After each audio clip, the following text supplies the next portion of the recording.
Good afternoon students. जैसा कि आप लोग जानते हैं, अब आप लोग की ऑनलाइन क्लासेस ही रहेंगी लॉकडाउन तक। तो आज से आपकी बायो स्टार्ट करते हैं।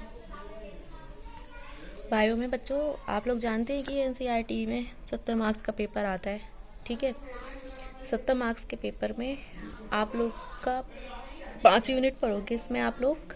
ठीक है, पहली यूनिट पढ़ोगे एम्ब्रियोलॉजी या भ्रूण की, जिसमें से आपका 14 मार्क्स का पेपर आता है। दूसरी यूनिट पढ़ोगे आप लोग जेनेटिक्स और एवोल्यूशन, जिसमें आपका आनुवंशिकी और जैव विकास, जिसमें आपका 18 मार्क्स का पेपर आएगा। माइक्रो ऑर्गेनिज्म्स और ह्यूमन हेल्थ, ठीक है, सूक्ष्म जीव और मानव स्वास्थ्य, ये इसमें से आपका 14 मार्क्स का पेपर आएगा। फोर्थ यूनिट होगी आपकी जेनेटिक इंजीनियरिंग, जैव प्रौद्योगिकी, इसमें आपका 10 नंबर का पेपर आएगा। और 5वीं यूनिट होगी आपकी इकोलॉजी और एनवायरनमेंट, पारिस्थितिकी और पर्यावरण, इसमें से भी आपका 14 मार्क्स का पेपर आएगा। ओके, तो यहाँ पर unit wise, chapter wise, topic to topic serial से पढ़ेंगे। तो सबसे पहले बात करते हैं हम पहली यूनिट की, एम्ब्रियोलॉजी। ठीक है, जिसे हिंदी में क्या कहते हैं, भ्रूणिकी।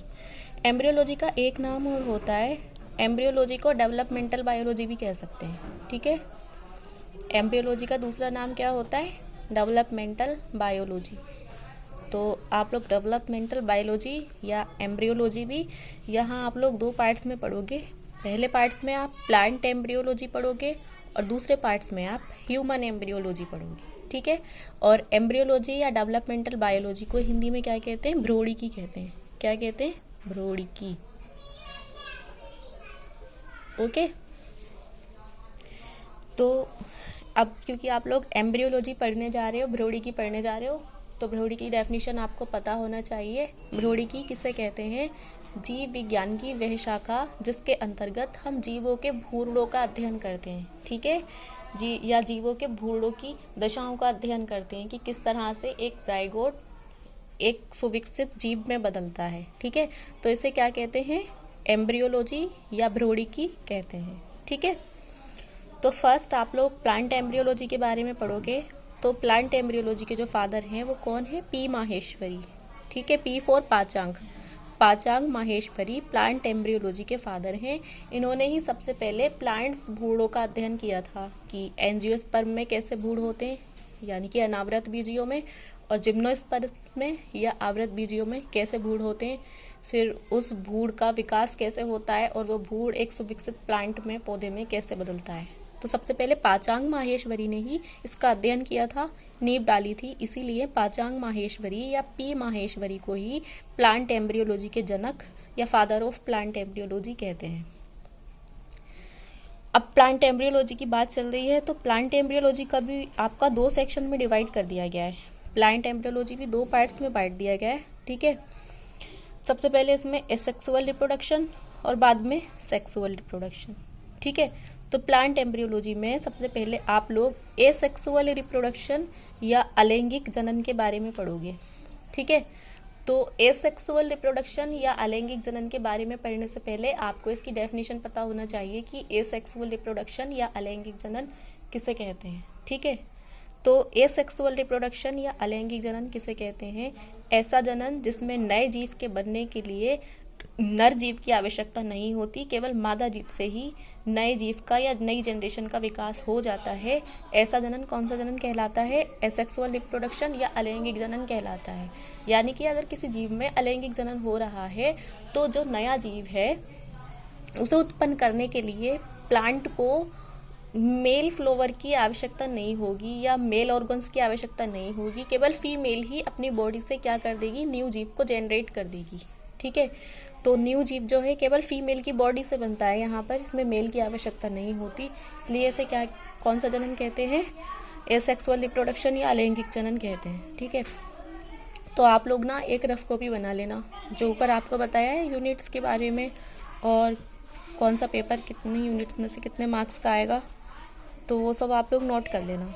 और जो मैं आप लोग को बता रही हूँ ना, ये सारी डेफिनेशन भी नोट करते जाना, ताकि कम से कम जब तक आप लोग की रियल क्लासेस हो बेसिक तो क्लियर हो ही जाए। तो कोशिश करेंगे कि आप लोग का बेसिक क्लियर हो जाए और आप लोग के समझ में आए, और जो भी प्रॉब्लम हो आप लोग बता देना। और अगर हो सके तो अगर सारे बच्चे एक ही टाइम ऑनलाइन हो तो वीडियो कॉलिंग पर बहुत आसानी होगी, क्योंकि इतनी बड़ी वीडियोस शेयर नहीं हो पा रही हैं, ज़्यादा एमबी की बन रही हैं, 1 GB से ज़्यादा एमबी की बनती हैं तो वो शेयर नहीं हो पाती ज़्यादा बड़ी वीडियो। तो अगर आप लोग ना एक टाइम में सब ऑनलाइन आएंगे ना तो व्हाट्सएप वीडियो कॉलिंग पर ना, ग्रुप कॉलिंग पर आपकी बहुत अच्छे से स्टडी हो जाएगी, बट सबको एक ही टाइम ऑनलाइन आना होगा। चलो कोई नहीं, आप लोग ये सब रफ नोटबुक पर नोट करते जाना। तो अब एसेक्सुअल रिप्रोडक्शन की बात चल रही थी, तो बच्चों जहाँ पर जनन की बात आती है, रिप्रोडक्शन की बात आती है, तो जब न्यू जीव जनरेट होता है तो उसके रिप्रोडक्टिव होने से पहले, उसके रिप्रोड्यूस से पहले क्या होता है, कोशिका विभाजन या सेल डिवीजन होता है। ठीक है, अब ये चैप्टर, ये यूनिट आप लोग फर्स्ट ईयर में अच्छे से कवर करा चुकी हूँ मैं आपको, कोशिका और कोशिका विभाजन। तो वहां से आप लोग सेल डिवीजन और कोशिका विभाजन वाला चैप्टर पढ़ लेना फर्स्ट ईयर में जो आपको कराया था, वरना एसेक्सुअल रिप्रोडक्शन और सेक्सुअल रिप्रोडक्शन तभी समझ में आएगा। कल जब आप लोग से मैं क्वेश्चंस करूँ इस वीडियो से रिलेटेड तो आप सारे बच्चे वो चैप्टर पढ़े हुए हों।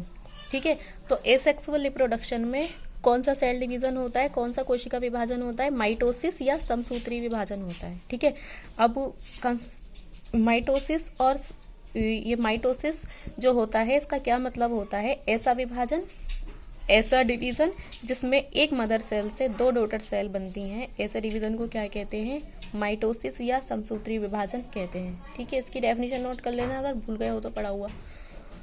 ठीक है, इसके उल्टा एक होता है मियोसिस या अर्धसूत्री विभाजन। मियोसिस या अर्धसूत्री विभाजन में क्या होता है, एक मदर सेल से 4 डॉटर सेल बनती हैं। तो यहाँ पर हम मियोसिस की बात नहीं कर रहे हैं, अर्धसूत्री विभाजन की बात नहीं कर रहे हैं, बल्कि किसकी बात कर रहे हैं, समसूत्री विभाजन की बात कर रहे हैं, माइटोसिस की बात कर रहे हैं। ठीक है, तो असेक्सुअल रिप्रोडक्शन होता है तो माइटोसिस होता है, यानी कि जब नया जीव बनता है तो नए जीव जब बनता है तो उसके बनने में एक मदर सेल भाग लेती है, जिससे बाद में क्या बनती है, 2 डॉटर सेल बनती है। यानी कि एक जीव एक बार में कितने जीव बना सकता है, 2 जीव बना सकता है।